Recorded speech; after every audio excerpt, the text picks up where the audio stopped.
Been like this from the fucking start.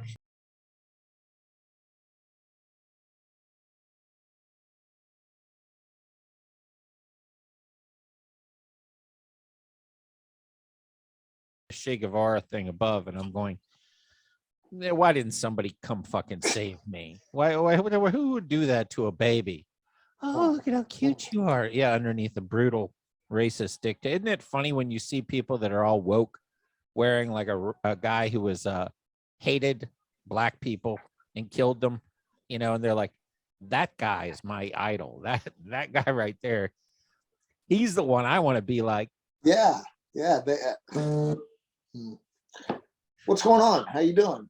I'll tell you. Do you want the guest is calling in now? Do you want to let's take this real quick. Hell yeah. Hold on a second. Let me pull this bad boy up. All right, here we go. Eric and Jamie, hello, and thank you for the opportunity to shoot the shit, as they say. I want to address this unfortunate fecal story further than I was afforded in court.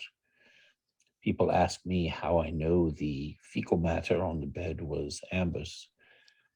I know it was hers for multiple reasons we shall discuss. Now, Johnny, you have dogs, right? Yes, I have two small Yorkshire Terriers named Pistol and Boo. First point I would like to make was the feces was dramatically larger than the excrement from Pistol and Boo. These Yorkies are small dogs.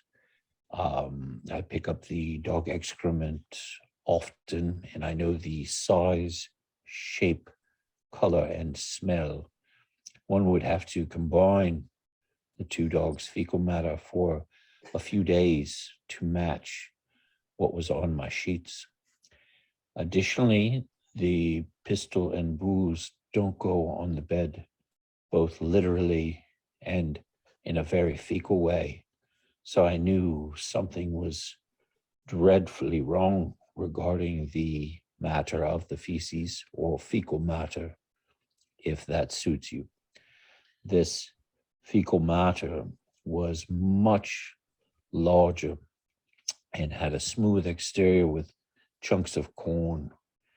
Amber eats corn, and the dogs do not eat corn.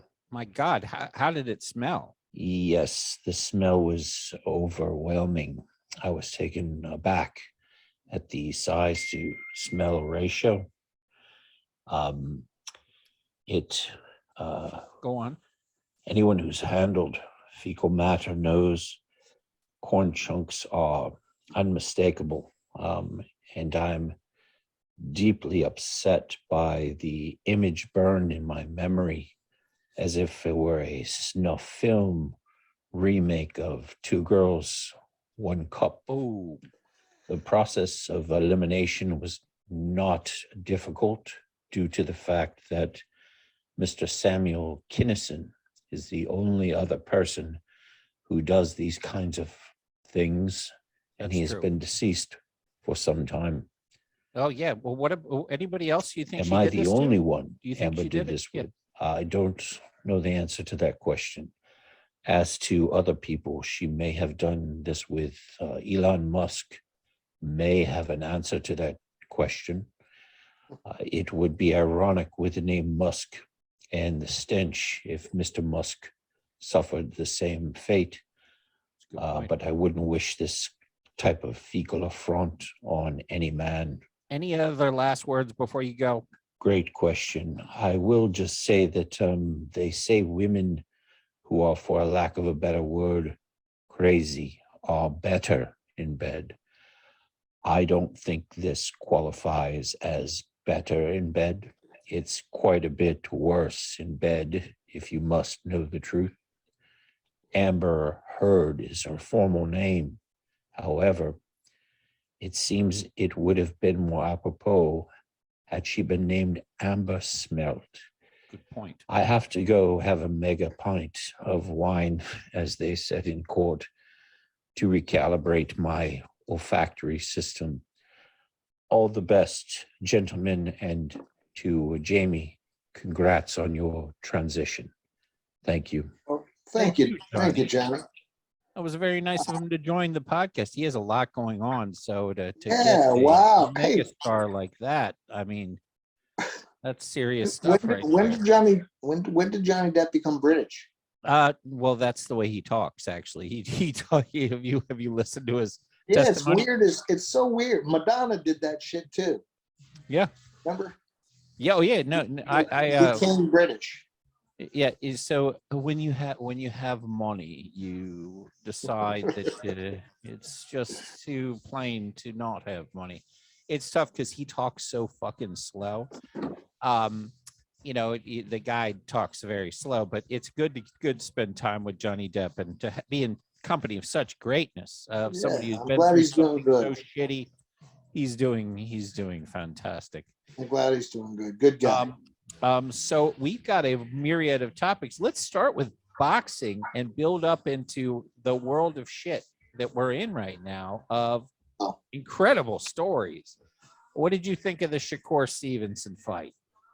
I mean, Hey man, I'm the biggest critic of new fighters when it comes to basics and fundamentals and bullshit. This guy, it was as perfect of a boxing lesson as you could get. I mean, he did everything right. The last two have been like that, Jimmy. I mean, the guy's not making any mistakes in that ring. I'm a believer. Oh, I'm a huge believer. Yeah, definitely. Do you know who's on deck for him? Loma. No. Loma. He's going to step in Loma. And to Shakur's to his credit, he goes, I'm not ducking anybody. I'd love to fight Loma. If put anybody in front of me, I'm going to box him.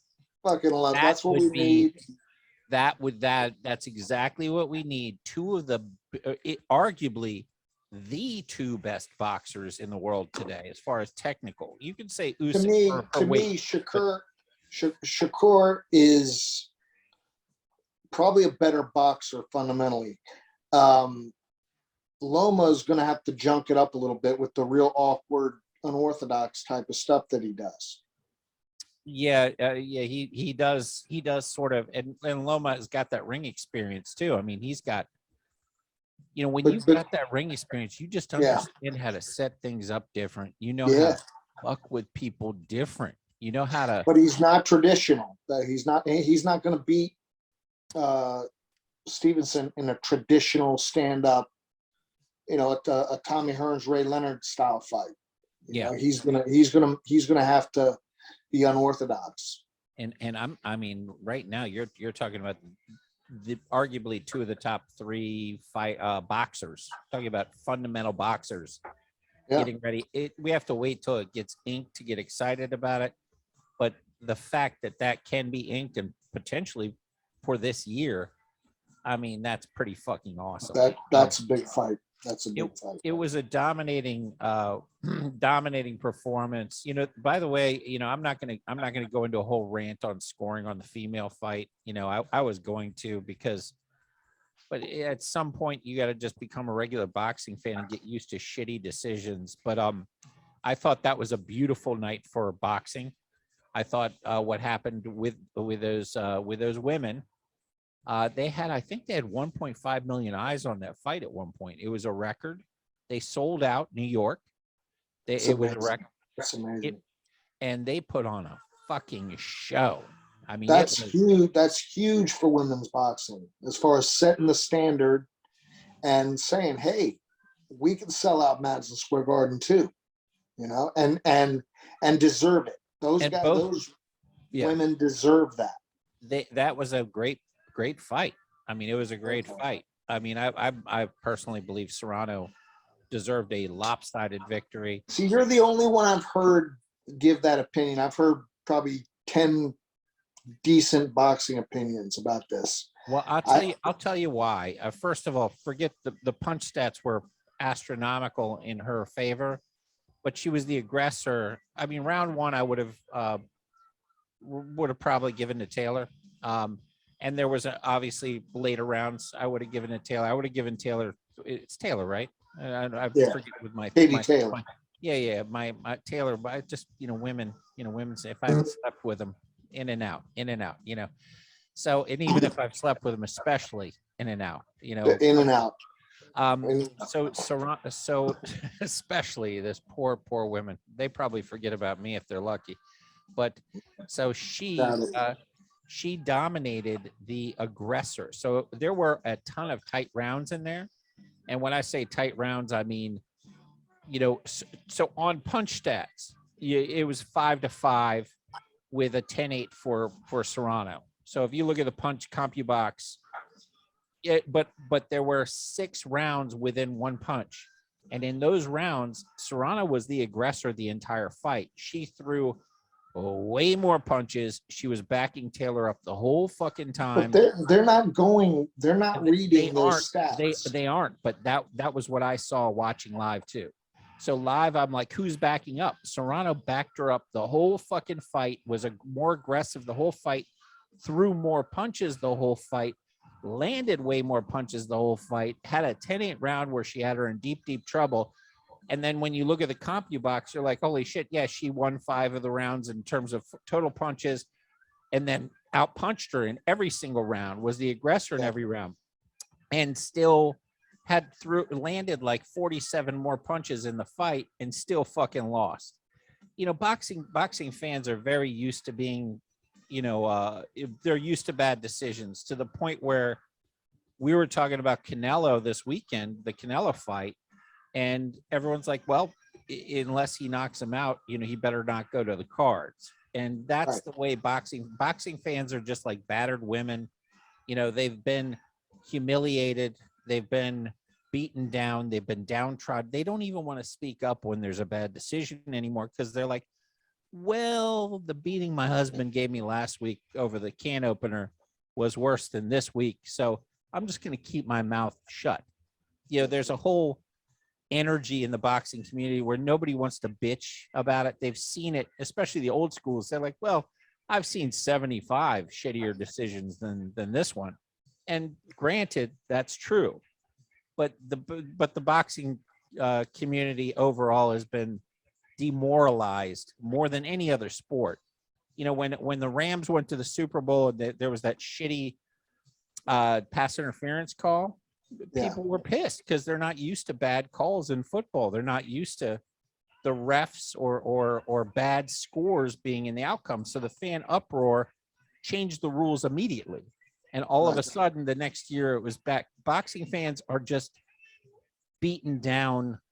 They accept it. Their wives, their women that have just been beaten to the point where they just can't even fucking open their mouths anymore. And that's a good point. That's a good point. It's just like, I've seen worse. It's been, but what about, yes, this was not the worst decision I've ever seen. It was a bad decision on a major stage, but it's certainly not the worst. It's in some weird way, it's almost like nostalgic to get robbed. Just the history of the sport. Yeah, you're right. It sort of lionizes that moment in time of, here's an example of a robbery that we can point back in, but this won't be that dramatic. For many common fans, they didn't see the fight the way I did, where, forget the CompuBox, where one woman pressed the other woman the entire fight, and only one woman had the other one in trouble at any point in that fight, kept coming forward, kept throwing punches, kept the energy going, took chances, and had the other person land similar punch stats, but pushed that action from A to Z. Serrano is a beast, and she deserved that victory. It as a judge, you can say, well, the other fighter backing up, landed a nice left on the way back, but you and I both know that the energy going forward, if you have 7 power punches moving forward and 7 power punches moving back, right? How do you score if somebody threw 48 punches to 20 and both of them landed 7 power punches, and the one that was going aggressive, you got to give her that round. You have to give her that round. Yeah. So I just found myself going, all right, everybody else is complacent and doesn't give a fuck. I'm not gonna, like John said, this is not the hill to die on, and it's not. It's a female championship fight. But one of the things he said, he goes, neither of the women involved are mad. women don't get mad the way men do about sporting events. They don't have that ego that men have. They're more competitively graceful than men are. Men have this win or die thing that women don't have after the fact. They're much more likely to hug each other and kiss each other after a fight and enjoy all the other benefits of it. Men are not very good at losing, especially if they don't feel it was fair. And in boxing, it's even amplified because you have a lot of people that legitimately lose, that will come up with any excuse under the sun as to why it wasn't legit. Right. The sun was in my eyes. Dude, you were in an indoor stadium. No, I'm not really adding anything to what you're saying because I don't have it. You can't really argue with you on that. Well, do you remember anybody who gave the best excuse? What's the best losing excuse you've ever heard? I mean, you could use. I don't Wilder. know if it. I don't know. Wilder had one good one. But I thought when Michael Dokes got knocked out by Holyfield, I thought he said that it was a slip and it was a knockdown. And then you look at the videotape and it's just like textbook knockdown. You know what I mean? The guy didn't know where he was and he was saying he slipped and stuff like that. I mean, all the way after the fight, you know. But, you know, you hear them all. Fucking, there's an excuse. My weight, I was having problems with my trainer. I was having problems with my girl, whatever. There's a million excuses. Yeah, and I mean, there's, you know, legit. Hey, in the real deal, I was having a hard time making weight, but even if you had it, you shut the fuck up. And after your career's over, you can tell that story on a podcast. Right. Be like, yeah, man, I was having a hard time. I heard BJ Penn on do you know who BJ Penn is? Sure. Yeah, he was on Rogan. And first of all, the Hawaiians are always so great because they have that chillness and they're angry at the same time. But Penn's talking about, you know, he goes, at some point in my career, he goes, I didn't really train anymore because I was at the point where I was like, look, I could train my ass off and win. I could train my ass off and lose. I'm just a bad motherfucker. I'm going to go in and fight. So he goes, I was at the weigh-ins. I looked at this guy. I was like, I'm going to fuck him up. Day later in the fight, he was 25 pounds heavier. I go, who is that? Who the fuck is that guy? And, right. And to Penn's credit, I mean, Penn's one of the baddest men alive, and without question fought clean. So he fought in an era where everybody was roided up, and he was not. You could tell there was never a moment in time where you were like, wow, look at how beautifully chiseled BJ Penn is. It just never happened. And he was one of the baddest men ever at light heavyweight in an era where everybody was dirty. Like everyone's coming in with the traps out the fucking ass with vascularness. And he's just destroying people. You know, just being a tough son of a bitch. But at some point later in your career, you know, you're just, hey, I'm gonna win or lose. Who gives a fuck? I'm gonna go out there. But I'm sure you ever seen somebody go from the weigh-in to the fight and been like, what the fuck just what weight class are we in again? Yeah, it's inhuman, really. I mean, Gotti used to be, he was notorious for that. Joey Gilbert, dude. Your guy. Joey Gilbert was like, he weighed in as a middleweight and walked in the ring as a fucking cruiserweight. I was gonna say Joey looked when you guys fought. He was able to do it. I mean, he was able to do it. What the fuck? I mean, the rules are the rules. You go by the rules. Period. But he would show up and just look like 2 weight classes above you, and 10 pounds in fighting is a lot of weight. It's a lot of weight. Joey Gamache got hurt. I was at the fight. It was in the Garden. He fought Gotti. And I think they weighed in at 140 or 135 or something. Gotti came in 25 pounds heavy. And it was like a first round or second round knockout. And Gamache was never the same. He did brain damage. And so. Do you think a lot of the brain damage stuff is from cutting weight? I mean, because I think so. Oh, absolutely. Yeah. I think so. Like I the lack of fluid, in the yeah, you're brain. training, you're getting hit, you're sparring and all that shit. That's your brain you're bouncing off your head, you know? And if you're not properly hydrated, the water, there's not as much water in your brain, so on and so forth. It's just that's where these guys get hurt. It's not the fights, that'd be rarely, but it's the training. And it's that, I mean, diuretics, they fucking just sap you.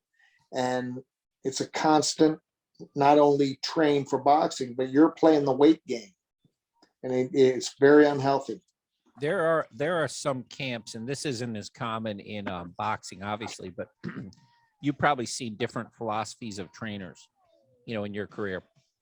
There are some trainers that want to go hard, and then there's some trainers that really don't put a large emphasis on the fighting. They assume you know how to fight.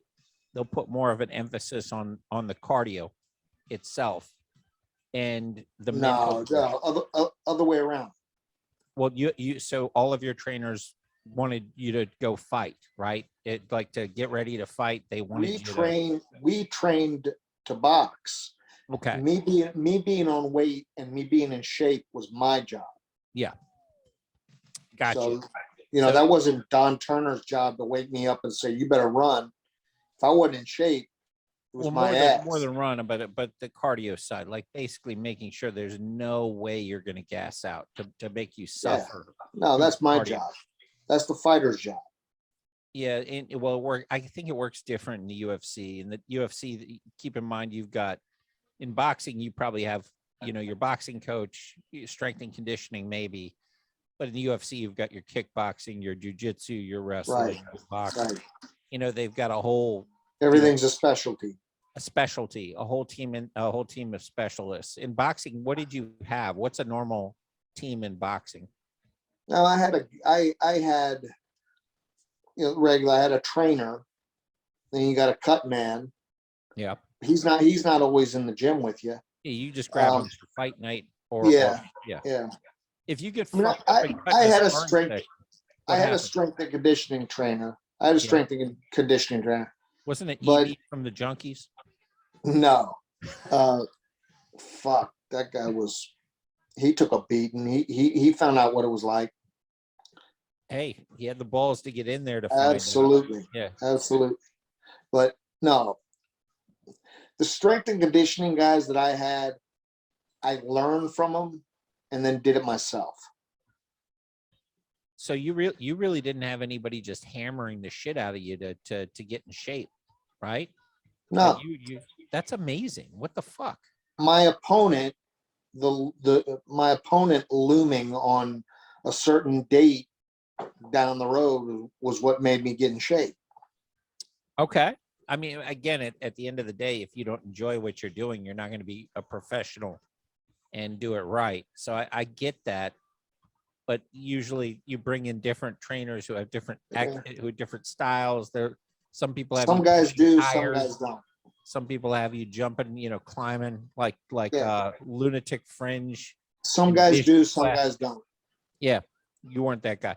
You also weren't the. So if you came in when you cut weight to the lowest, what would be the most that you would put on before a fight? I also didn't have a photographer. I didn't have a seamstress hemming my trunks and robe. Poncho. I didn't have like a president of a fan club or any of that shit.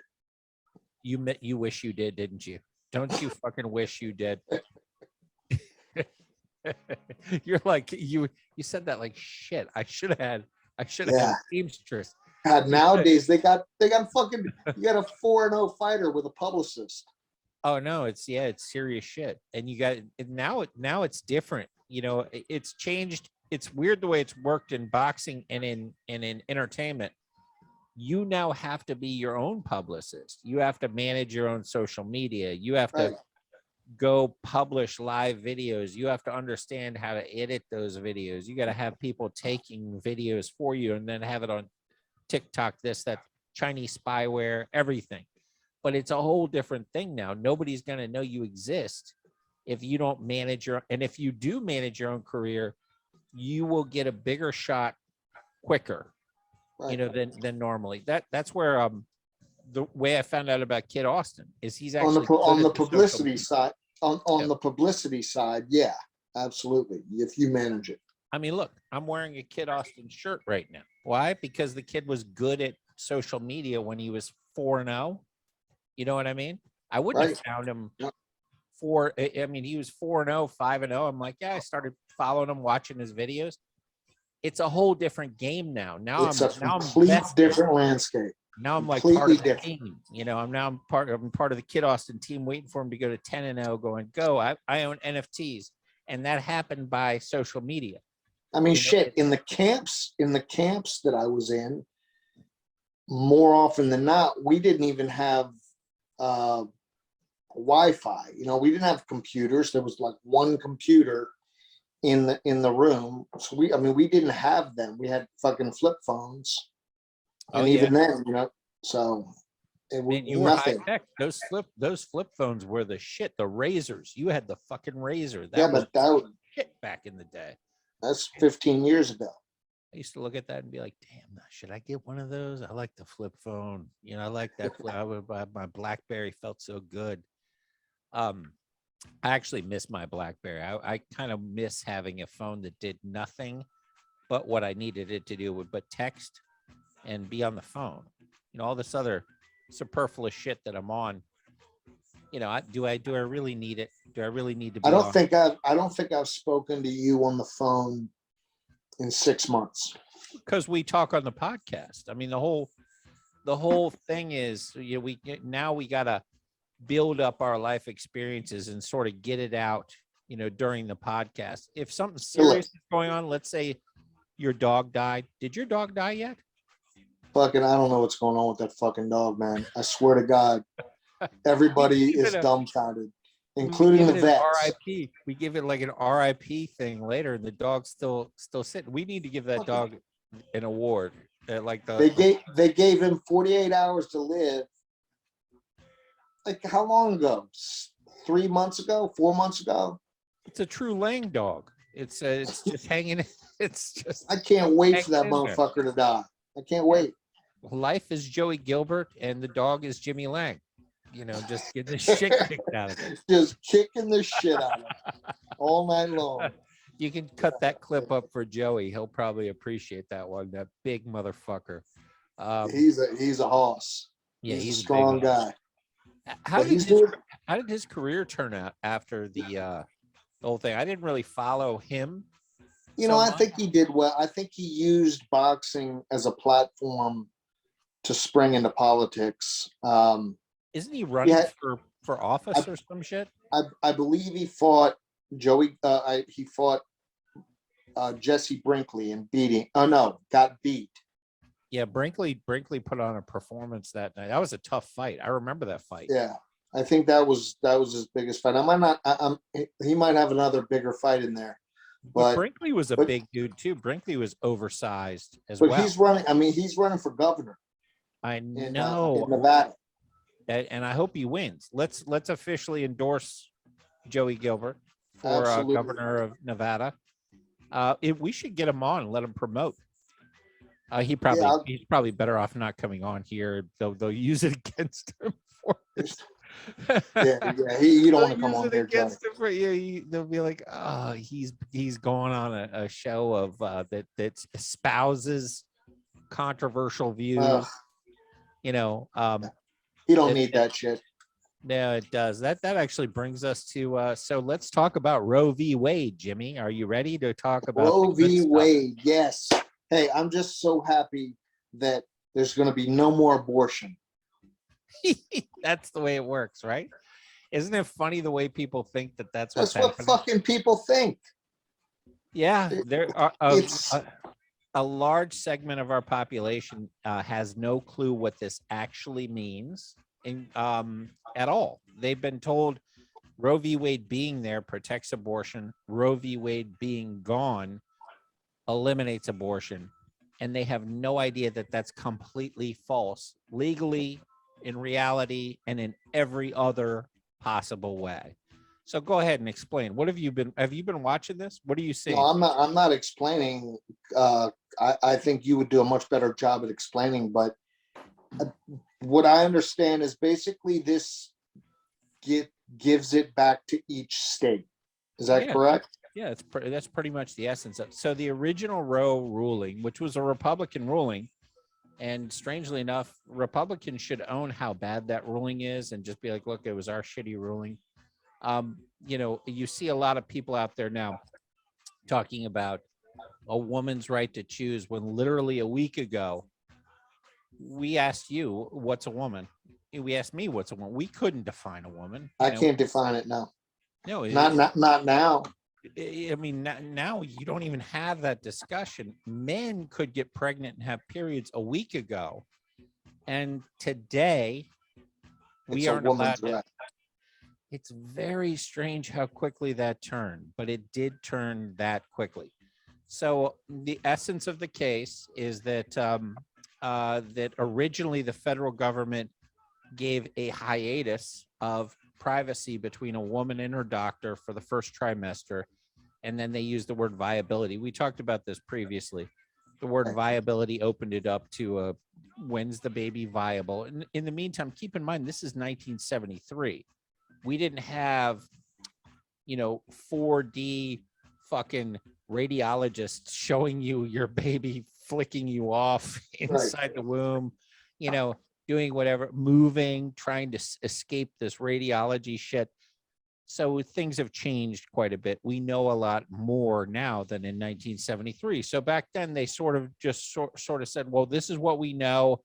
The woman and her doctor have a right. So what the Supreme Court basically did is they put a blanket across the 50 states ability, a room for a woman to say, this is between me and my doctor. It was supposed to be a first trimester. That was moved to whatever it is.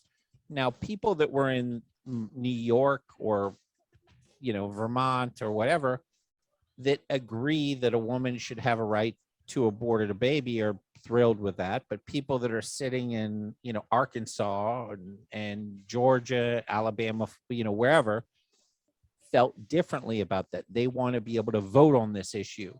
And that's the essence of democracy. So the essence of democracy is your state, and the founders knew this, your state is, the Supreme Court is not representing the will of the people. They're representing the Constitution.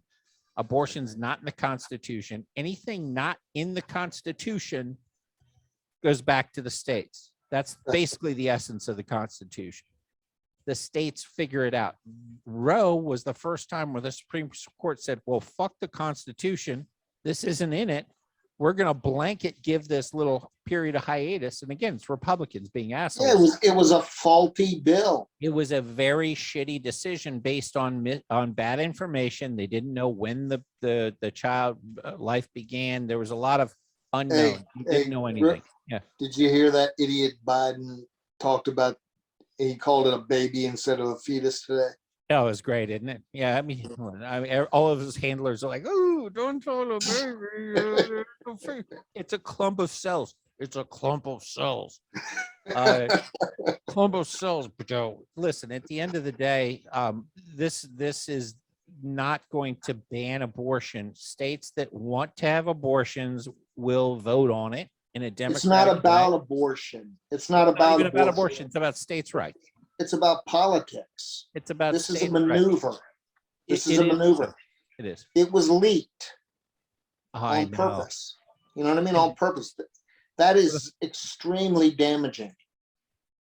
It's funny that everybody who is also talking about January 6th being a threat to democracy is all of a sudden praising somebody who leaks a pre-written decision so that they can intimidate by force and threaten the lives of a singular branch of government that relies on our judicial system, our Supreme Court justices. So now all these Supreme Court justices' lives are now threatened by morons that don't understand this isn't outlawing abortion at all. It's just letting your state vote for it.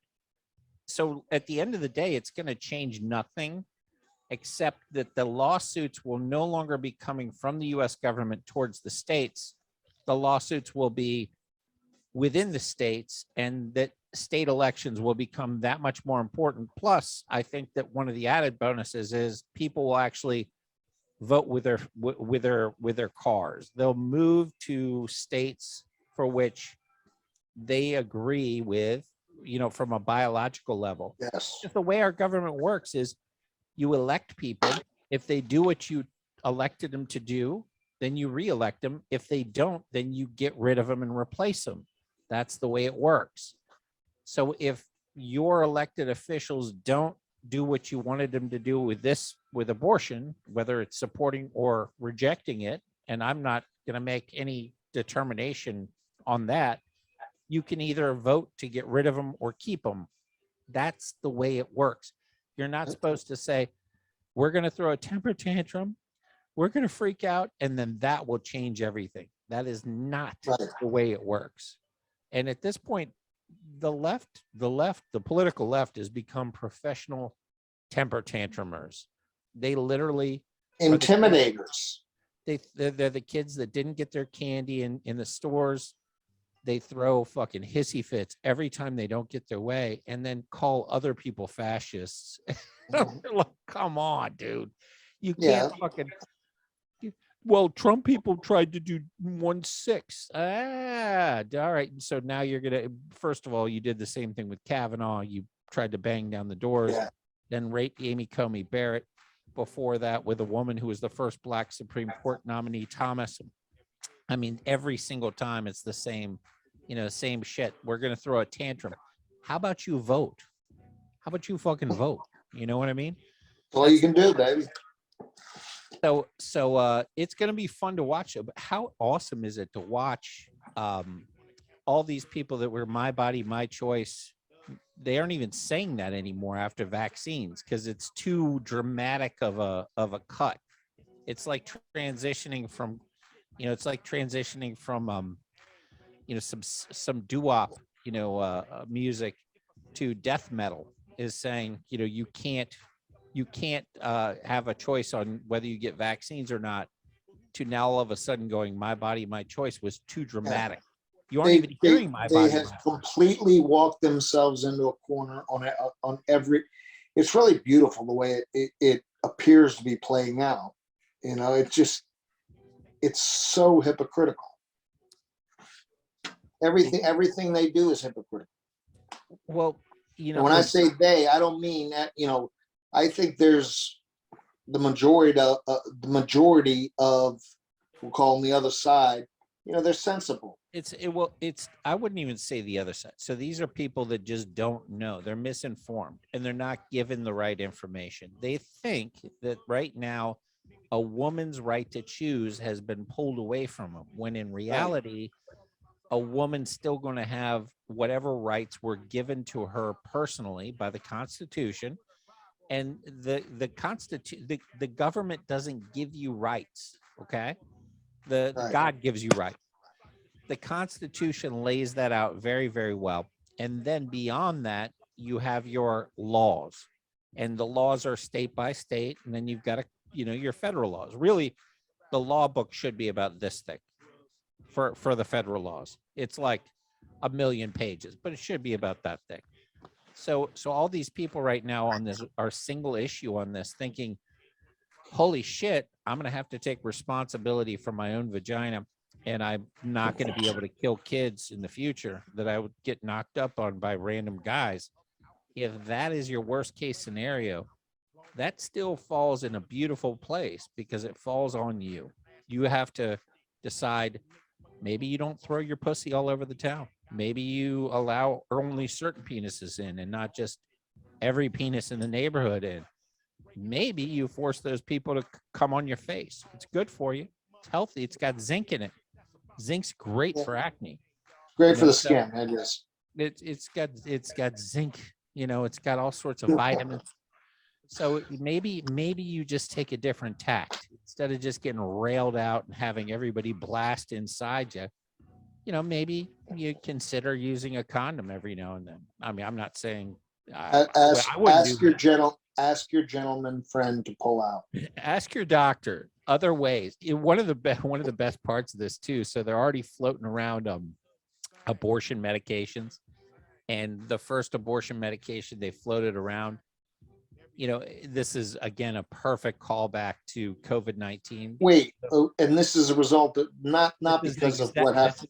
Yes, this is a result of what happened with Roe v. Wade. So they're pushing out this medication. 2 days ago?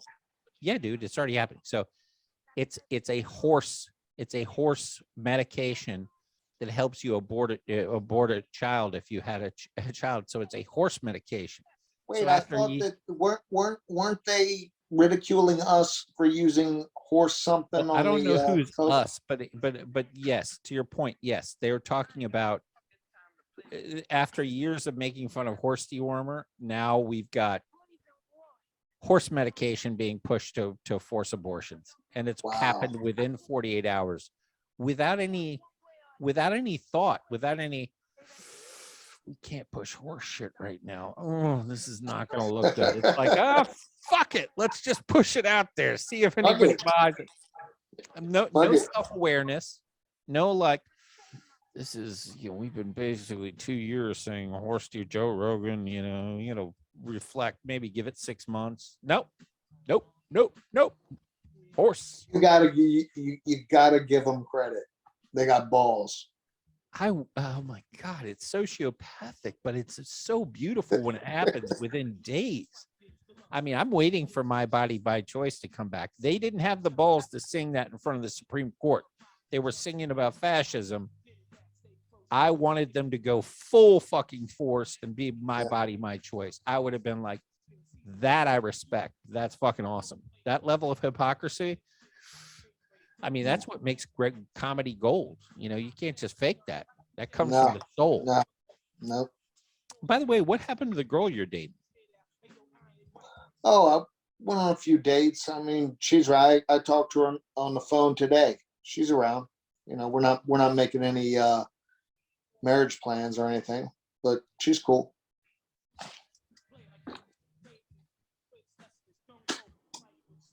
Don't fucking look at me like that. What happened? Nothing. She's fucking cool. Well, you were excited. You were a kid in the gym. You were the O'Connell. You're running around. Yeah, the it was school. fun. You were excited. It was fun. Well, what happened? It was fun, but what happened? We both got 5 kids, so we don't really. Holy shit! You each have 5. We each have 5. So together, you guys have basically 2 basketball squads that can play full court ball together. Yeah, so you don't really. It. It's not like when you're in high school and you can slip out every night and meet somewhere.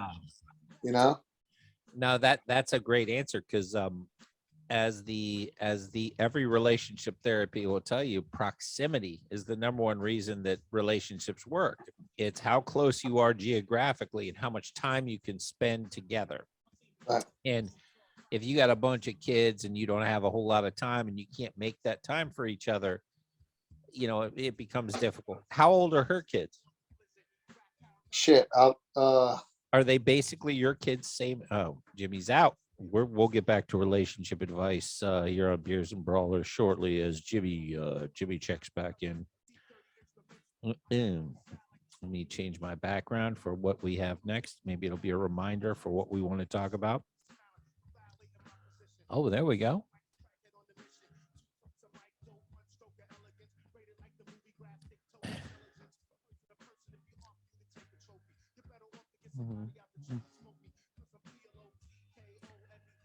Nice. We both changed our backgrounds. Round 2, fight. Let's do it, baby. Rock and roll, baby. Sorry about that. No problem at all. No problem. Yeah, I think she's got a I think it's a 20-year-old, a 16-year-old. Fuck if I know, man. Like 10, 11, and 4. Oh shit! She's got a little one running around too. Yeah. So I'm sure I got the ages wrong, but that's a lot of shit to do, man. And she does it. I mean, I give her credit.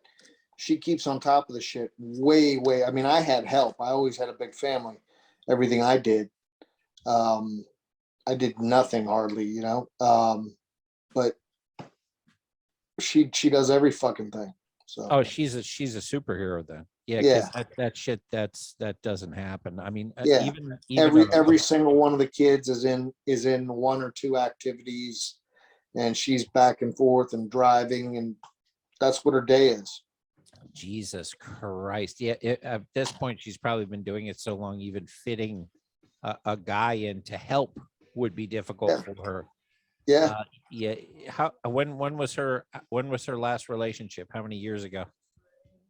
I don't. I'm just wondering how many years she's been doing this solo. Oh, I think I guess 2 now. Yeah, that's a lot of time. Shit, I can't do it 2 hours with these two fucking little Tyrannosaurus Rexes by myself. At some point, I'm like, tap out. It's hell. Where's your mother? Where's your mother? I'm It's coming hell. It's just a matter of you start to come up with ways to restrain them, you know, just to give them less and less space to where maybe you can take a nap and then you know they won't get hurt or something like that. You set up a padded. I've literally set up a padded room in my out. It's the entire outside are just giant stuffed animals, and the middle is just like literally foam pads, so that the little fuckers can't hurt each other, and they can just run wild. And I can lay down, put on their shit, and just take a little hiatus. Let them beat the shit out of each other. They love to. They're like kids. They like to beat the crap out of each other, bite each other, fight They, each other. they are kids. Well, when I say that, they're going. My kids like to go after the eyes. I'm like, oh, don't do that. I don't need any blind fucking kid, you know. No. So And you care. I mean, you care more. You get to the point where you care more about your wife or somebody coming home and seeing that you fucking fucked up. Fucked up more than their actual safety, you know. You just don't want to get shit because you know the kids will recover. They'll bounce back the next day. You're good. I don't care if you cut your finger off, but I just don't want to hear shit from your mother. Every guy tries very hard, typically, to shut the noise off from their significant others. How can I not be bitched at? Yeah. And the levels that they'll go through to keep from getting fucking bitched at can vary very widely. I've seen guys get tens of thousands of dollars for a single night just to shut their wife the fuck up. Kids, but kids are also really, they're savvy because they realize that, and they will get shit out of you and play one parent against the other. There, you know, it brings up a good point. The kids will manipulate the shit out of it, and then when the parents get divorced, was it your fault? Fuck yeah, it was your fault. You little fucking bastards that you can't say it. But it is. Of course, it's your fault. All those kids out there listening, was it my fault? Was it? Yeah, it was your fault. Of course, it was your fucking fault. You had something to do with it. You could have done better. But take that with you and do with it what you will. But there is a battle between men and women where women want a man who pays attention and talks to them more and listens more. And men just want to be left the fuck alone. They don't want to hear any shit. They just want to be, how can I stop the onslaught of words, good, bad, or ugly? And I've seen it for many. It's like a battle of, you know, it's like a dance. You know, it's a never ending quest for the path of least resistance. But you know, yes, and women want that engagement, and that engagement could be, you know, they want it to be great all the time, but there's just so much information coming, and the men are like, oh, let me just figure out how to, you know, create some space. And how I think I don't know if you've seen this, I'll play it, but I think it's fantastic. You know Patrice O'Neill, right? That was the best. He was the best. Did you see his thing on wanting women there? Did you see that? No, play it. I will. I'll get it right now. Queued up. And then we got to get into David Chappelle. Patrice O'Neill. We want women there.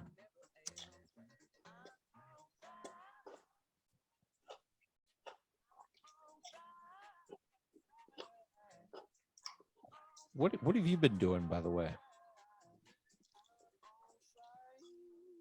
Fucking play Patrice O'Neal. I am. It's hard to be honest, man. Honesty is not the greatest thing to I don't be. think this is it, but it's not. still gonna It's be good. just no one wants to hear. Yeah, especially a woman. You know, she don't want to hear it.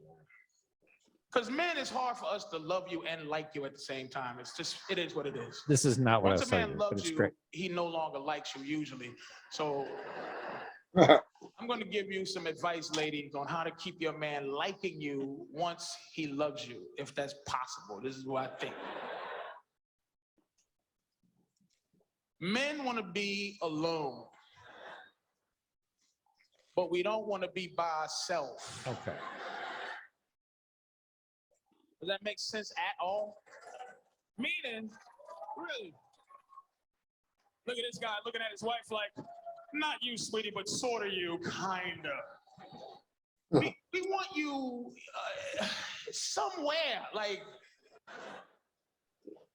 in the dwelling, just not here, like just like around the corner, in the vents. You can sit in the vent, I don't care if you want to watch me, but in the on the roof, anywhere, but just not in front of me, trying to be my friend. What you doing? What you doing? Watching baseball? Why you watching baseball by yourself? How come you didn't get me up? You snuck out of bed. Why'd you didn't get me up? I want to watch baseball with you. What you doing? Why you down there by yourself? Move over. Move your leg off that ottoman where it's comfortable so I can sit next to you and wrap my leg around your leg in some weird, I love you, hot vine. Move over. Give me your arm. Give me your arm. Give it to me. Let me give it. Come here. Give me a kiss. Mean it. Mean the kiss. You love me? Say it. Say it. Mean it. What you doing? What you eating, a hamburger? You shouldn't be eating a hamburger at 11. It's too early to eat a hamburger. Let me go make you a better sandwich, a turkey sandwich on 47 grain bread with no mayonnaise and bean sprouts. Tastes like rat turds and twigs. Ain't that better? Ain't that better? A dry sandwich you don't want? Ain't that better? Why is the TV so loud? Well, turn it down. Ain't that better? Can't hear the TV, got a dry sandwich you don't want? Ain't that better? Why is it so cold in here? Why is the ceiling fan and the air conditioner? Turn it off. Ain't that better? Sweating, wrapped up into a hot vine, can't hear the TV, got a dry sandwich. Ain't that better? Why is it so dark in here? Let some sunlight in. Ain't that better? Can't see the TV, can't hear it. Hey, I gotta go, man. Y'all take care of it. Thank you very much. I mean, I'm so sad that guy is no longer with us. So we could use him right now. Oh, he'd be having a field day with this shit. He wouldn't be putting up with any of it. He'd be just like Chappelle and a lot of these other comics. Schultz leading the way. Did you do you know about the White House dinner that they do every year? Yeah, I thought it was funny. Yeah, the White House thing where they bring in all these cocksuckers and they all suck each other's cocks and they play some, they make fun of each other. Trump boycotted it for 5 years or for 4 years, really. Yeah. But he did it because they put up a comic who hates him, right? I think it'd be different if he were allowed to pick, if they were to pick a comic who he knew liked him but would make fun of him, if that makes sense. Yeah. You can't put up a guy hates you, like talk shit about you all the time. It's not fun. No. The reason a Biden can show up is he knows that the guys that are there are on quote unquote his team. And that's why that his team, their team, that I hate that shit. They did just as much talking still about Trump as they did about Biden. Even while he wasn't there, correct. Schultz did this thing. I thought it was pretty good. I think you'll appreciate it. This is one of my favorite stand-ups, but he's just got balls, which is why I like him. me pull this up for you. And let me play this. I knew it would bring it up early. Here you go. Info, everybody. The White House actually reached out to me and asked me to host the White House Correspondents' Dinner. I accepted, obviously. I sent them some of my jokes, but like Nancy Pelosi's eyes, they went in a different direction. Now, I can't let these jokes go to waste. So here we go. The real White House Correspondents' Dinner. Ladies and gentlemen, Joe Biden is here, but he doesn't know that. Biden's brain is as soft as a bowl of cum, or as Anderson Cooper calls it, brunch. Does anyone here trust Biden's brain? I have more faith Madison Cawthorn could win Dancing with the Stars. Also, Cawthorn, stop bragging about how the Latino community supports you, okay? They don't. Mexicans just love a vegetable on a cart. Speaking of vegetables, let's talk about someone who's got hips like a turnip. Trump. He missed his 5th Correspondents' Dinner in a row. Did someone tell him it was Tiffany's birthday? Hunter Biden also couldn't make it. It was date night with his dead brother's wife. America hasn't had a Hunter this shitty since Dick Cheney. But forget who didn't show up, okay? Ladies and gentlemen, we have future President Ron DeSantis here. Give it up for Ron. Yeah, Ron. Yeah. Ron, you look like Bradley Cooper if the Limitless pill was wrapped in bacon.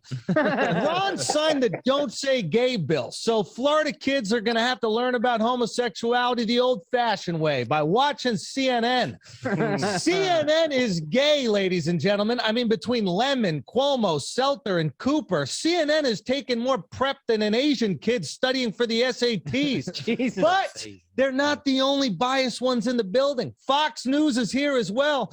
Fox's slogan is fair and balanced. Sure. The only Fox that's less balanced is Michael J. Everyone knows that Fox has a major slant. And that's also what Tucker calls Andrew Yang. Jesus Christ. I mean, come on, Fox. Fox leads. Bro. Can we keep that in? I don't know. It goes on, but yeah, the Andrew Yang thing kills me. All right, so let's do this. But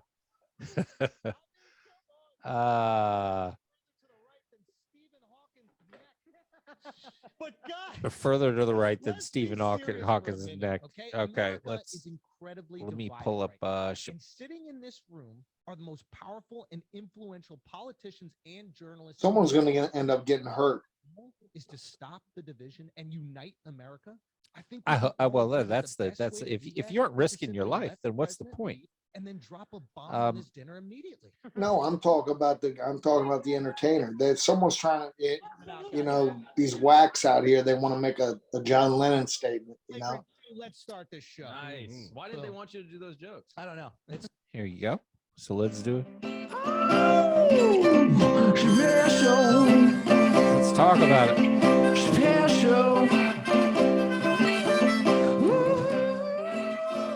Were you a Chappelle Show fan? Did you used to watch? Not regular. I mean, I definitely I know all the Charlie Murphy shit and everything. You know the big stuff. Oh, it was my favorite. It was my favorite show of all time. It was of all time. It was the best. I mean, because he'd push the limits, man. He'd just come out there and lay his nuts down. Then Comedy Central tried to tighten the bond around his nuts, like he was a bull. We're gonna just tighten his nuts to make you a little bit more wild and keep you from fucking doing anything fun. And he said, "Fuck it, I'm out. I'm not gonna be your circus clown." But yeah, but then Netflix did the same thing, right? Am I right? No. So he did a special. And Netflix tried to cancel him. The staff tried to cancel him, but in Comedy Central, we're talking about the producers and the executives as he's creating the content going into season 3. So he had like the highest selling DVD, because this is back in DVDs, the highest selling DVDs for his genre, which are like comedy series, is before you could stream. And then Comedy Central going into season 3 said, "Look, we're going to give you, I think it was $50 million, but we're gonna tone it down a little bit. Yeah, we're gonna make it more. Let's tweak some things, and all of a sudden, it's like that old Gilbert Gottfried, the dirtiest joke ever told, Yeah. where he goes through that whole rant about this guy's The fucking- aristocrats. this guy the aristocrat, and at the end, the punchline is, "We just need to clean it up a little for TV." It was exactly like that, but in real life. And that's what they tried to do to Dave, and he said, "Fuck off." So last night, he was somebody with a model gun, not a real gun, but a replica. See, and I a didn't. knife. That's not what I read.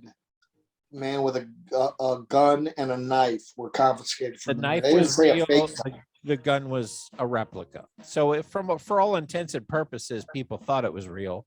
A replica gun, when you see somebody who has a thing that looks like a gun, that's Yeah. a replica gun, who the fuck carries a replica gun? You're going to assume that's a real gun. So I don't fault that reporting. You have to later on figure out, oh, this shit doesn't fire.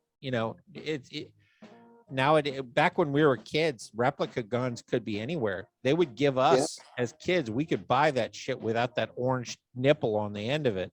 Alec Baldwin shot somebody with a replica gun.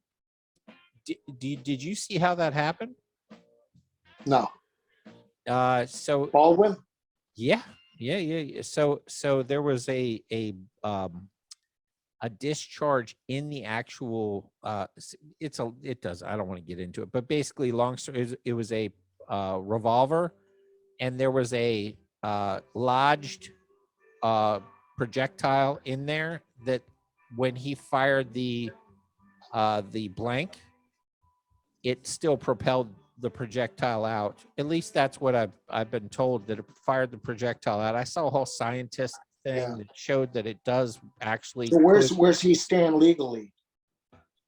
Well, he's one of the producers on there, and so he's got, I think one of his biggest legal risks is probably lying and hiding information, as opposed to the murder itself. And the fact that he's an executive director and a producer and responsible for the negligence of not handling that gun properly. It's not, I don't think his legal liability is so much from pulling the trigger as it is everything else. I think everything else is even a bigger threat to him than the actual trigger pull, which, because he's, executive producer, and I am the, you know what I mean? Like all of it, that carries actual legal liability for a higher level than just the actor who was handed a quote unquote prop gun.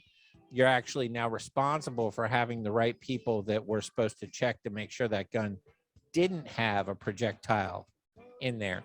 So strangely enough, that might be his downfall. But fuck him. Fuck that guy. I hope he rots completely, because all he does is stands on his podium and goes, let's talk about people need to take guns away from people. Dude, go fuck yourself. At this point, you should shut the fuck up. It's like a little bit ironic. Sack of shit. How can you? It's just like the people that are standing in front of the Supreme Court, kind of screaming, "My body, my choice." You shot somebody. You're talking about guns being bad. Go fuck yourself. You're bad, not guns. Guns aren't the problem. You're the problem. You need to shut the fuck up. And that's what, if you were just to be quiet and humble about it, I'd be like, you know what? I'm on your side. But as soon as you start going, guns are the issue, like, dude, shut the fuck up. Every gun owner in the world is taught, if you get a gun, you make sure it's loaded or unloaded. Doesn't matter if it's a prop. You don't know if it's a prop. Your first step of gun safety is look at it, make sure it's a.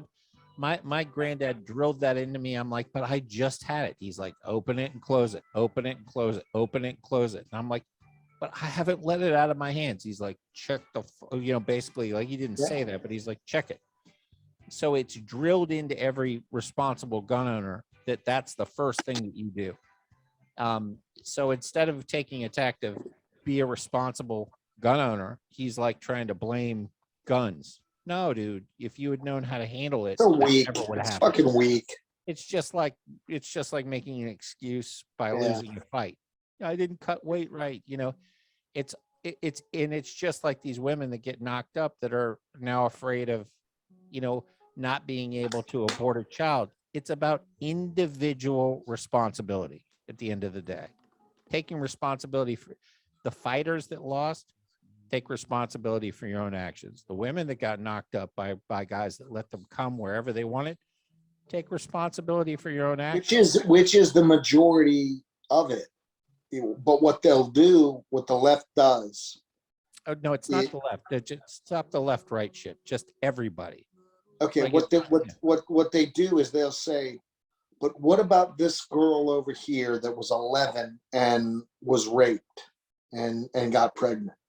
Grab And that one example. Like They'll that give one- you a 1 in a million example as their reason why they want to do it. What about the open border where 33% of the women that you're advocating for crossing the border are being raped? Many of them underage that you don't give a shit about. So quick, get off your high horse with your Women's rights. Women's rights. women's rights shit. That stat's been out for fucking years and you don't give a shit. So go fuck yourself. Like if you care about women at all, you wouldn't be pushing for women with big giant cocks to be dominating the fucking women's sporting world and knocking bitches out in the ring. Like that's not advocating for women. Yeah, Yeah. I think that the women would rather you just kept your help to yourself. Yeah, I mean, listen, I didn't mean to be offensive towards you because I know, we're trying to gently work into this, thing. But I'm just throwing it out there that these are emotional things. I got emotional. I got very emotional. I don't want women to get knocked out in the ring. It's very upsetting to me. And but overall, you and I both know this is a bit of it's a whirlwind of actually it's kind of like what it feels like being a hot chick in a way, because being a hot chick, everyone just feeds you bullshit all day so they can fuck you. You know what I mean? It kind of feels like I kind of feel like a hot chick. I'm just being fed horseshit all day so that they can fuck me. And That's right. and you, they're now trying to. They figured out the formula. The male formula is just to give you a fucking tornado of misinformation. I'd be better to you. I will listen to you. I'm going to be awesome. Oh, your boyfriend does, just misinformation. It's all bullshit. All so they can just shove something in your ass. I mean, I guess we should take it as a compliment. We're like hot chicks now. We're all trying to be, misinformation fucked by by a kind gentleman. That's another thing. It looks like we're not going to have any more misinformation. Oh, the Ministry of Misinformation. Yes. Oh, that's a great topic. Good. Looks like we're not. That's over.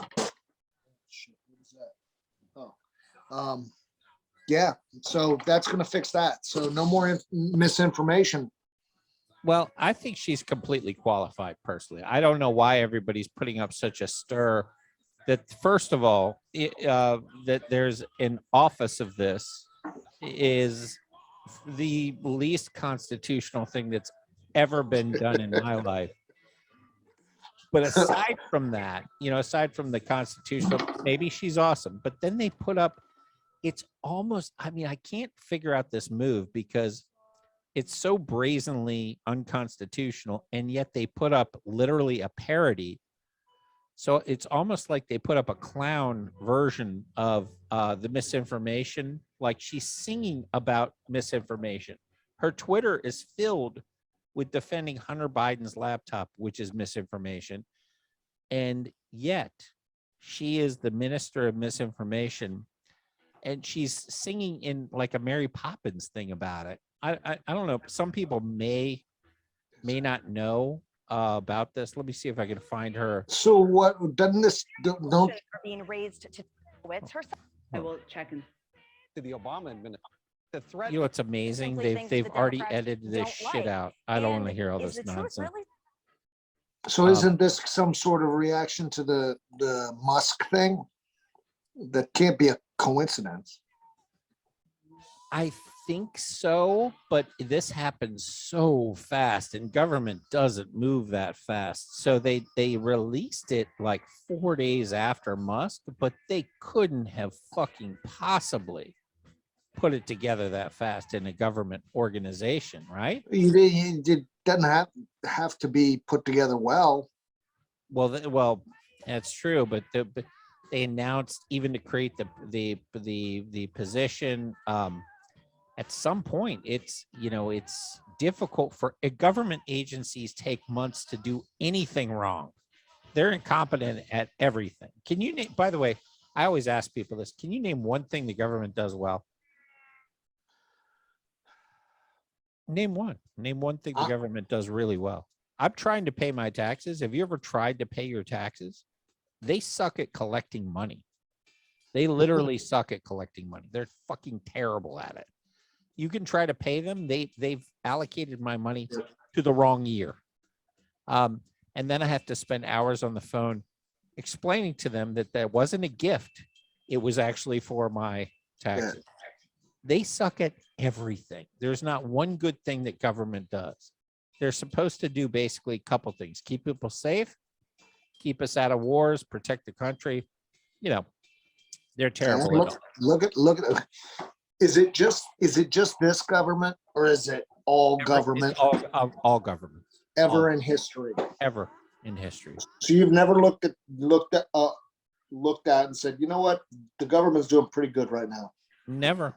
No, they're terrible. It should all be localized, but your federal government should be focused on protecting the nation, organizing a good military, doing things to keep people safe. I think regulations for making sure your food isn't poisoned. There's little things like that can, pop up, but overall, you're not going to get a whole lot of, here you go. Here's our girl, just so we can put a cap in it for those that haven't heard. Information laundering is really quite ferocious. It's when a huckster takes some lies and makes them sound precocious by saying them in Congress or a mainstream outlet. So disinformation's origins are slightly less atrocious. It's how you hide a little lie. It's how you hide a little lie. It's how you hide a little lie. When Rudy Giuliani shared bad intel from Ukraine, or when TikTok influencers say COVID can cause pain, they're laundering disinfo, and we really should take note and not support their lies with our wallet, voice, or vote. Oh! Information laundering is why do they all have the crazy eyes? What is this? That's the new minister of disinformation. Oh, that's her. Yeah, you haven't seen it. I mean, the position itself is bad enough, but that's where I said it's almost like it's a parody that they grabbed. Wait, like that's where we met her. That was our introduction to this woman? Pretty much. Oh, so here's where she talks about who she's gonna fuck to enhance her career, which is exciting. And I would only hope that Famous and powerful. Santa, if you're listening, please tell me what to do. Who do I fuck to be famous? I've done everything I can, and now the rest is up to you. okay. All right. So I don't understand. This lady, it's this job. They gave her the job of Ministry of Truth. Yeah, but I'm actually gonna defend her on this last clip, which is something that you're not gonna expect to hear from me. The person. So here's how much of a music fucking freak that I am on this stuff. She's actually karaokeing a gay Christmas song that I know well, that most people don't. This artist only has like 8,000 listens, and I fucking love him. I find him to be funny as fuck. So when she's talking about who I have to fuck to be famous and powerful, that's not her saying that in her words. She's actually karaokeing. I like this artist so much. I actually created a list called Gay Christmas because I find him to be funny as fuck. Gay Christmas. Where am I? So I have to stand up for her for Gay Christmas. I don't remember the guy's name right now, but I will, because I can pull it up with my gay Christmas list. I like to stay organized, Jimmy. This is how many guys? Oh, it's under Great Gay, actually. So my list is So you called haven't Great Day. changed the G out of the LBGDL, whatever that shit is. Well, G is the G. G is the G. No, I thought we were going with Q. Well, you know, G and Q. I like GQ. The Q could be simplified, but you know, or you could argue G and Q. G is like just I'm gay. Well, Q is for everything else. You know what I mean? you at Like least have to change it on your labels of your catalog. my GQ. Yeah, it's tough. It's probably branded, right? You know, they're gonna have to mess with that a little bit. But so this is the guy. This is the actual. You're gonna have to suffer through a little gay Christmas stuff with me, but I think at the same token, I really can't stay. Baby, it's cold outside. Now I've gotta go away. Baby, it's cold outside. This evening has Been been hoping that you drop so in. very nice. I'll hold your hands. Ooh, they're just like My ice. mother will start to worry, Beautiful, what's your hurry? and father will be pacing the floor. Listen to that fireplace roar. Now, Sean, I really gotta scurry. Kimmy, really? Well, maybe just a half All a right, drink Put more. some records on while I pour. Now the neighbors might think. Who so cares to be had out there? Say, he gets what you into the. put in that drink? No cabs to be had out there. So I wish I usually he could starts off Your eyes are kind like of doing stars. normal shit and then break your goes into the spell. weird gay shit Yeah. later, which I find. Girl, your hair looks good. I ought to say no, no, no, no, sir. Mind if I move in closer? At least I want to say that I What's tried. the sense of hurting my pride? I really can't stay. My, but it's cold out. Ah, but it's cold. It's actually a pretty damn good rendition of Pretty good. yeah. But here's Baby, I bet you invite lots of women up to your place. Believe it or not, not very many. But you're such wonderful interior design here. Certainly must have a woman's touch around here somewhere. I haven't had a woman's touch in quite some time. Well, maybe it's about time. I simply can't. so here's how much of a music nerd I am. His biggest song, his most popular song, his name's Sean Ryan, and he's funny as fuck. I enjoy it. I get a kick. Oh no, I'm sorry. His name is Sean Ryan. His biggest song has 2,238 listens. So she was karaokeing one of his songs. This is one of the ones you can see is really gay shit going on. But I hope it got him some publicity. no, nobody knows. The conservative media doesn't deep dive on their musical karaoke. But yeah, long story short, Sean Ryan, you are actually getting an homage right now, and she's being credited for karaoke for talking about sleeping her way to the top. That's actually not what she's doing.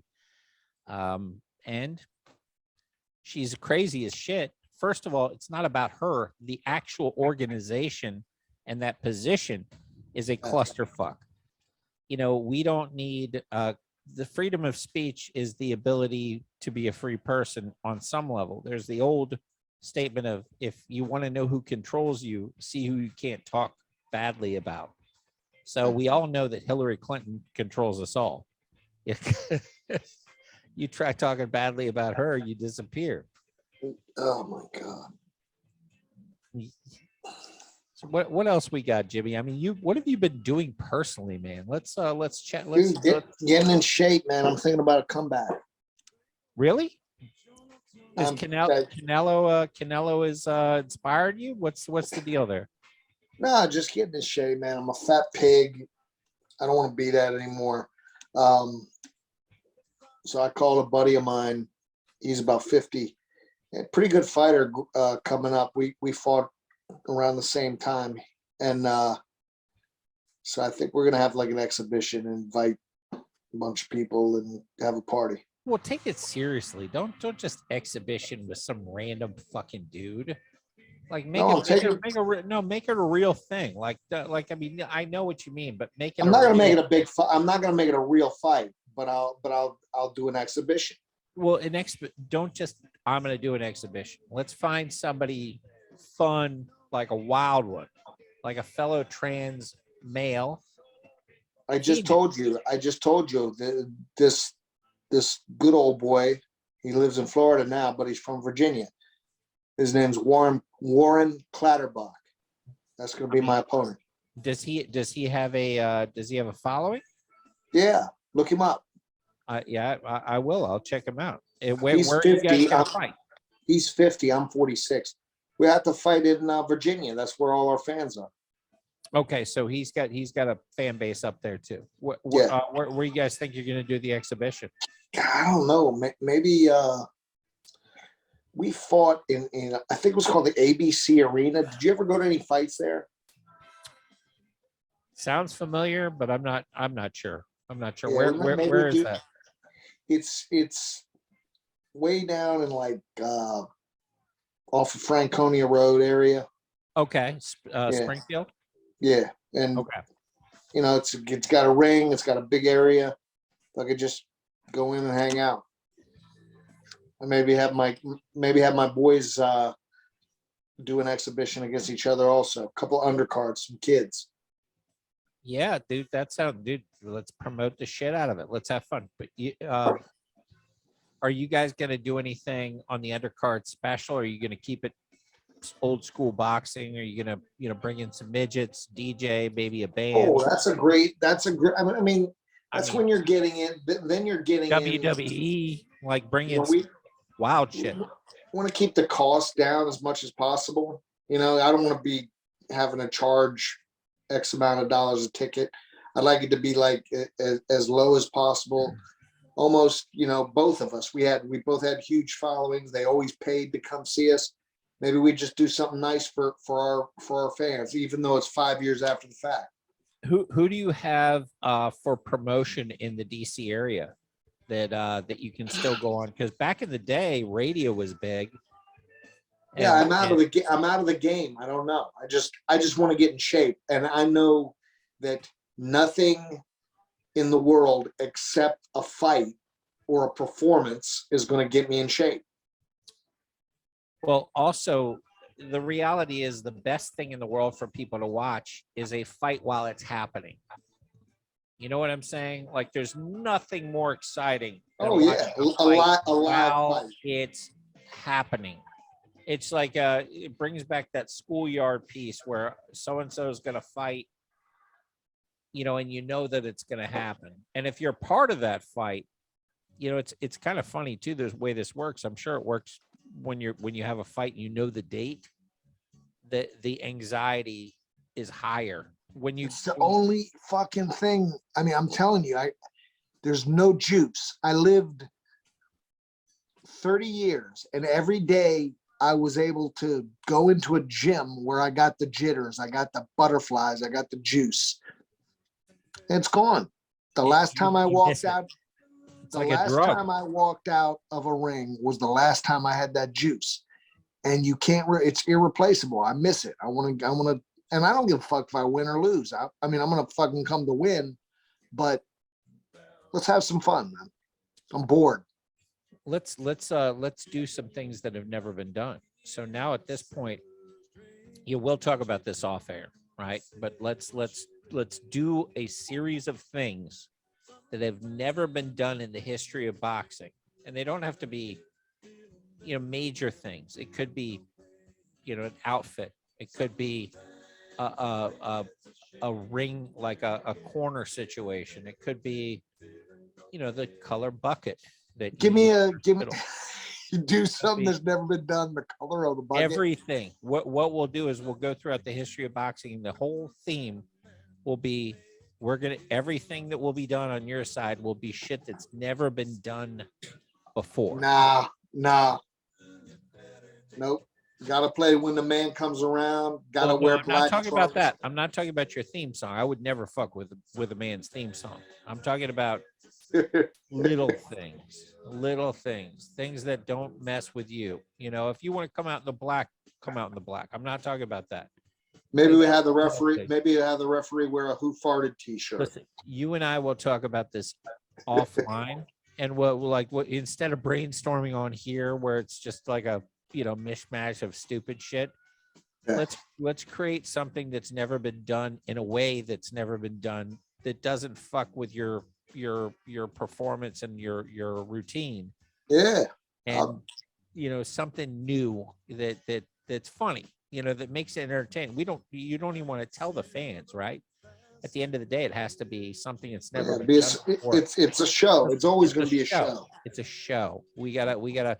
You and I will talk about some ways that we can do some unique stuff there. And you're gonna hate 90% of them. I guarantee it. But 10% might stick. 10% you Let's might see. be like, you know what? That's funny. Like that's Let's funny. see what we come up with. See what we come up with. Because homeboy's ready to go. He's down. The funny thing is there's always been a battle between MMA and boxing, but boxing's clearly the king as far as money. You've got Francis Ngannou, who's the heavyweight champion of the world, dying to get into the ring for an exhibition with Tyson Fury.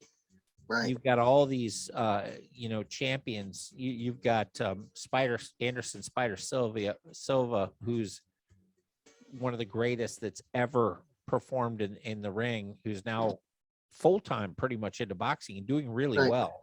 Very good. Dude. And then you've got a bunch of guys like Usman and other things that are starting to throw out feelers in the boxing world, because boxing is king. The money is king. It brings everybody wants a piece of Canelo. And I think that's probably the hard part about being a champion too, especially when you're on top. Your job is for everyone to want to fight you for that payday, and everyone's trying to get under your skin, and everyone wants to whip your ass. And everybody gets up for you. Everyone gets up for you, and everyone, they either want that payday or whatever. It doesn't matter, but everyone's gunning for you all the time. Everyone who talks to you, even people in the industry, people that people that you train with, now have an angle to try to figure out how to create a storyline so that they can get that payday.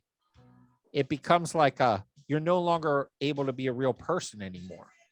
Yeah. If you're heavyweight, if you're a champ, you know what I mean? I think that pressure is a real thing for people. Some people can handle it and some people cannot. That's why they say you gotta beat the man to be the man. I mean, everybody's trying to beat the man. There was one great, I can't remember who did it, was somebody in the UFC, but he said, when I lost the belt, it was the biggest relief I've ever had in my entire life. Really? Like, he was very honest about it. He just said it was such a relief to pass that along to somebody else and let them take that pressure, because the pressure is just so high. But yeah, boxing's still king, man. Everybody wants that boxing cash. Well, let's see. Let's talk about it. Yeah. Let's talk off the air and let's maybe try to make some arrangements. What do you think of the Canelo fight this weekend? I think Canelo should handle him fairly easily. Do you? I do. I mean, technically Canelo's jumped up in weight class. Like, what did he jumped up 20 pounds in 3 fights?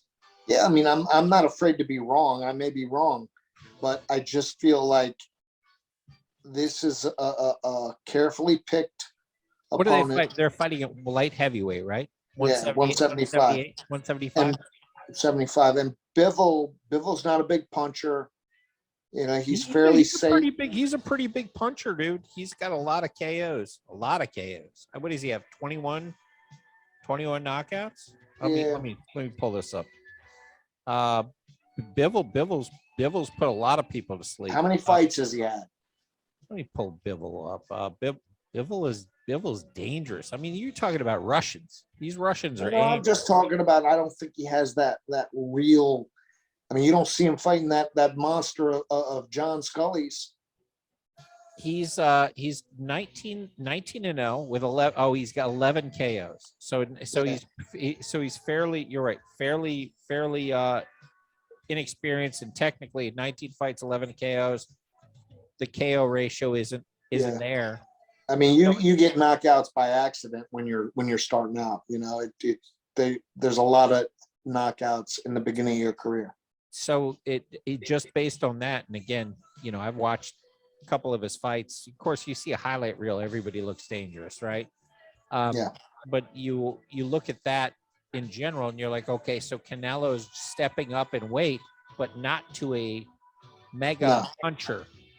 Right. At this point, it becomes a boxing contest, which means advantage Canelo, right? Advantage Canelo. Canelo, you've got to be able to hurt Canelo.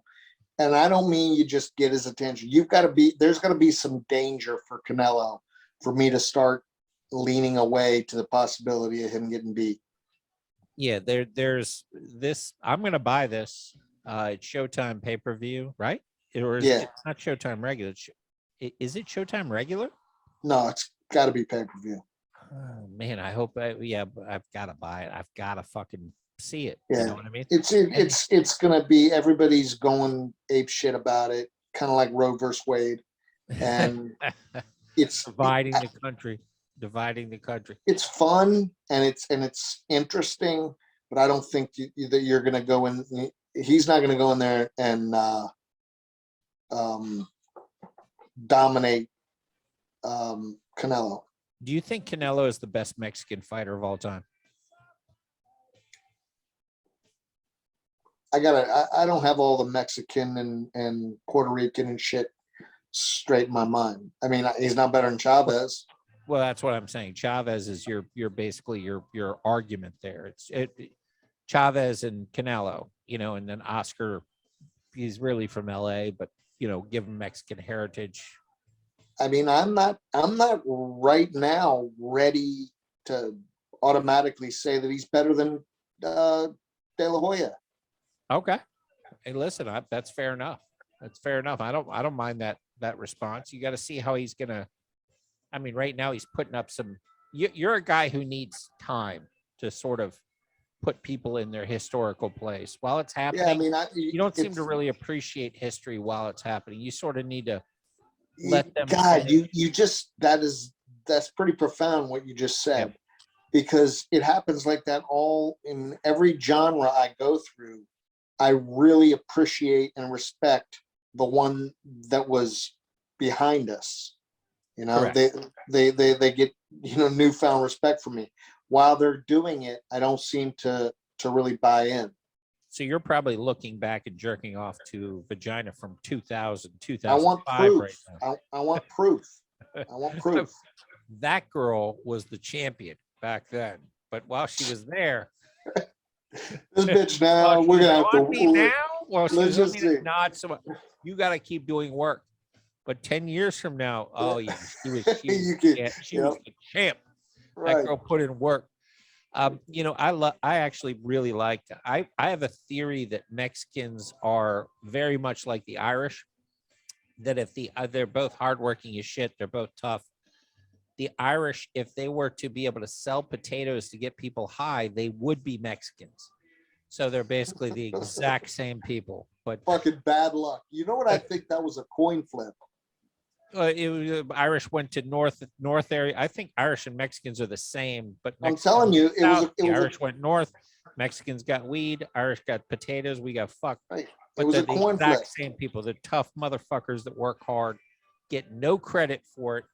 But my Mexican brothers, we're like this. It's the same, the exact same. So we're good, man. I mean, that's pretty much it. You got anything else you want to blast through? We've talked about all the crazy shit going on here in the United States of America. Yeah, man. You know what? I wanted to say is fucking Bare Knuckle Fight Club. I need to get you a subscription. You got to jump on my subscription because it is so fucking fun just watching people get knocked out. I'll watch it. But listen, we didn't really. I just want to, because I'd like to hear your opinion on the Chappelle thing. We didn't really talk about the guy jumping up and attacking him as much, really. Well, I think it's Will Smith. We knew that when Will Smith did that everyone would start to think it was carte blanche season. What is performers.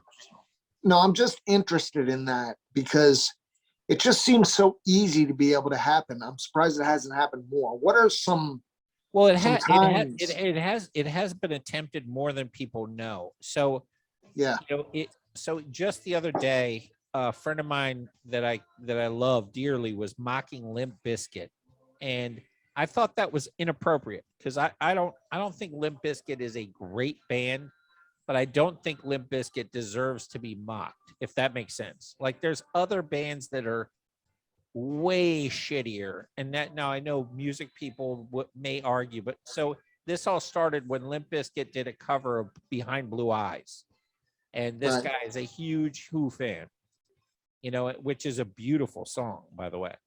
So he's a huge Who fan. He's like, this band sucks. So I went and pulled up a live rendition of Behind Blue Eyes, and right while I pulled up YouTube, there was a under thing there where it says, the insane ICP Oh insane yeah. posse tries to drop kick Limp Bizkit lead singer Fred Durst off the stage. So I was like, I gotta watch that. Wow. So on stage, I pull up the video. Fred Durst is let me pull it up. You can see my screen. So I'll pull this up. It's actually pretty entertaining. I mean, the GOAT, so to speak, of all time would have to be John Lennon, right? Oh yeah, the shooting. Yeah. But that wasn't in a performance. Okay. So it wasn't. It was just him. So let me.